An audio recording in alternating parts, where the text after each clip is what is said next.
So time and time again, I get asked the question, how come when the Fed adjusts the rate, mortgage rates sometimes, and some would say even often, go in the opposite direction? It seems counterintuitive.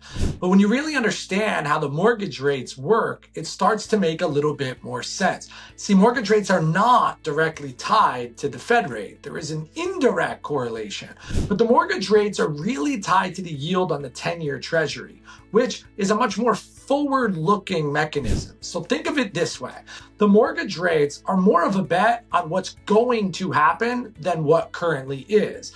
The Fed rate is being adjusted based on what currently is. So coming into this last Fed rate adjustment, the treasuries had already adjusted what the mortgage rate was going to be, expecting that adjustment to take place. So when the adjustment took place, there was nothing new to go off of, and all they were doing was listening to what the future was going to look like and then making a bet on where they expected rates to continue to go in the near future. So there is some correlation, but it is not a direct one. It is really important as a consumer to not focus on that Fed rate when we're saying, hey, mortgage rates are going to automatically come down. This last round was another perfect example on how the Fed rate came down, but the mortgage rates almost immediately began to go up. For more on this topic or any topic that's pertinent to you, whether you're on the sell side or the buy side of a real estate transaction, you can feel free to reach out to me at any time. As always, my name is Bill Boswell with the Omega Real Estate Group, and your search ends here.